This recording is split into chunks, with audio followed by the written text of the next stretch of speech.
Arcane's final season is about to release the series finale, and so I was rewatching the show, and I noticed that in the last scene of episode 3, if you watch the show, you know the one I'm talking about, the big showdown that ends in tragedy is so clever, so crazy good for a League of Legends show that I'm making a whole video on it.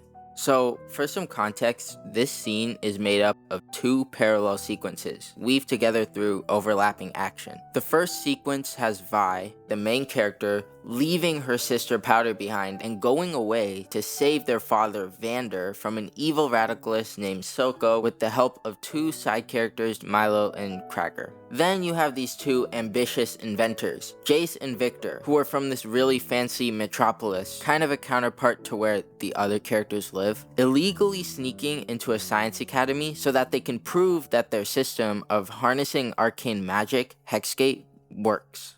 Honestly, if you haven't watched the show, go and watch it first. Don't let this be your first experience with this sequence. Okay, we start out with the gang sneaking around the warehouse, and then we cut to a neat over-the-shoulder shot of Vi looking over at Vander, where these leading lines imply that she needs to get to him.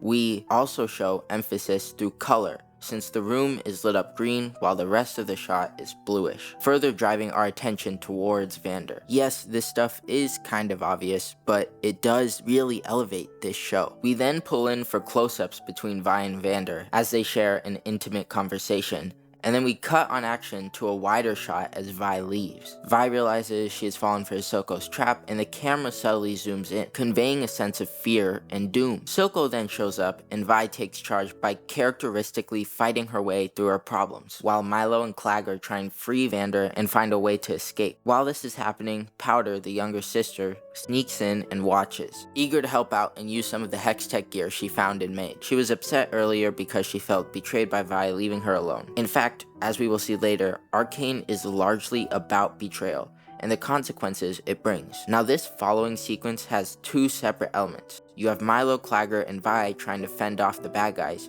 and you have Powder making her way to the fight using the magic Hextech she stole. This works so well because these elements are converging.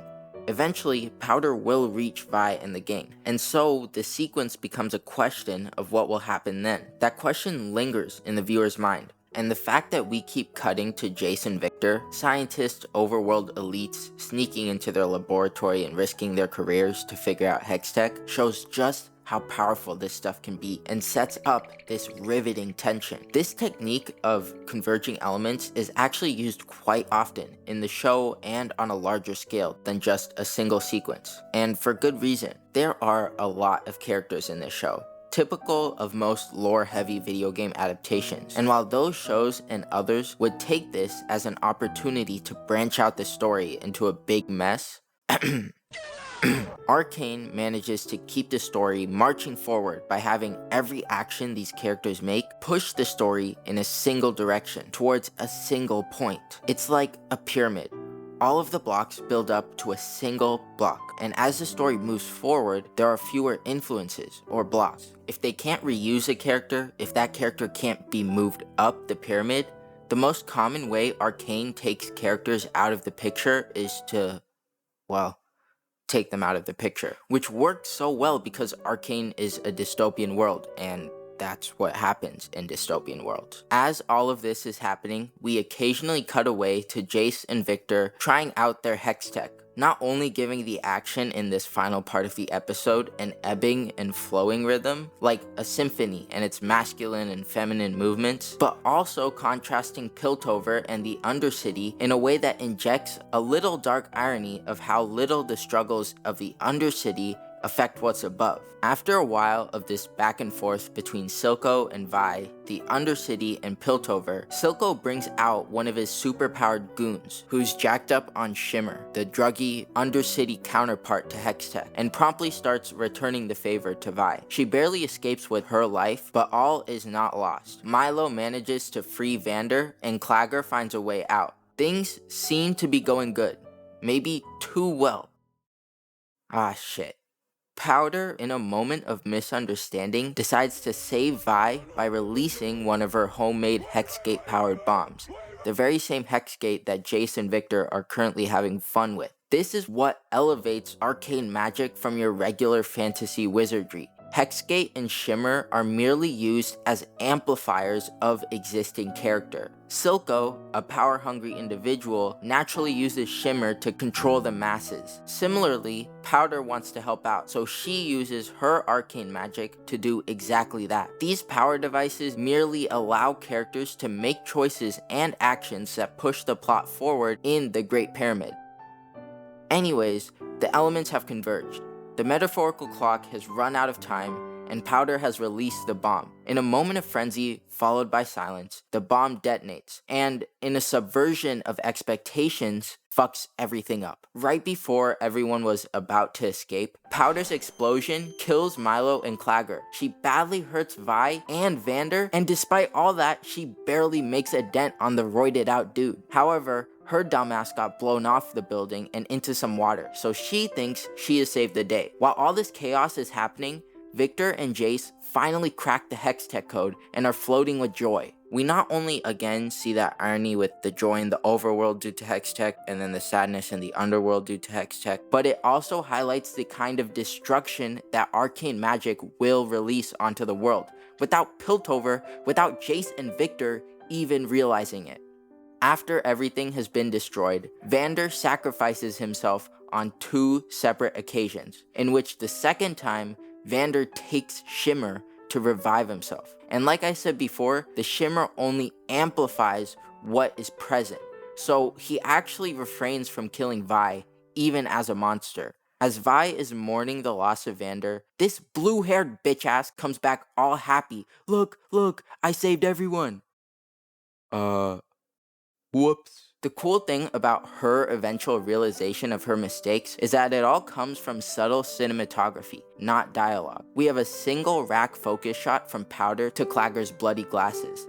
This single shot conveys the realization. But anyway, Vi is now angry at Powder, obviously, and she does the old drunk dad hit and run.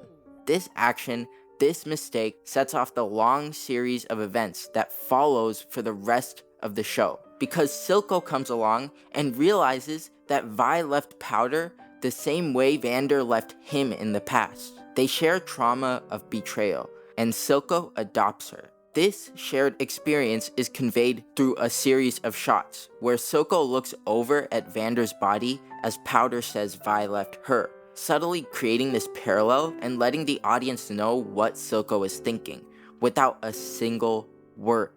In addition, this action gives Silco some depth. He's no longer just an evil, mustache-twirling villain. He is an emotionally scarred individual with many layers to his personality, all of which, I might add, is used solely to push the plot forward, not just extra lore fluff. We then get this close-up of Powder's pink eye, which again, through clever cinematography, conveys that Powder has become quote-unquote evil. But why did I put evil in quotes? Well, I don't really want to talk about the rest of the show because you really have to go watch it yourself if you haven't already. But who's really at fault for this shit show is what elevates Arcane's story. To put it simply, Vi's betrayal, leaving Powder behind and making her feel alone, not once, not twice, but 3 times throughout this first season, is what turned Powder truly evil. Jinx is a monster of Vi's creation. Vi is the one that started building the pyramid, so she is responsible for everything. Almost every bad thing in this show can be traced back to Vi and her betrayals. That is why this show's main character is Vi, not Powder. In essence, Arcane is a tragedy, one that follows the consequences that can ripple from just one action. If Vi hadn't decided to rob Jace's laboratory, literally none of this would have happened. That is why for Arcane's finale, my prediction is that Vi sacrifices herself. I know, but it makes sense. Think about it. Vi has fucked up basically everything, beyond repair by the end of season 1, so she will have to give her life somehow to fix it. And that's really all Vi wants right now. She just wants to fix everything that she has done. It also thematically works pretty well. I mean, if Arcane is about the consequences of betrayal, then it takes the greatest act of loyalty to fix everything. Sure, Jace and Victor are the ones who created Hextech, but we know that they can't demonstrate an act of loyalty with each other, cause, well, yeah. Honestly, I really don't see the story going any other way. So, yeah. Is a bubbling fountain.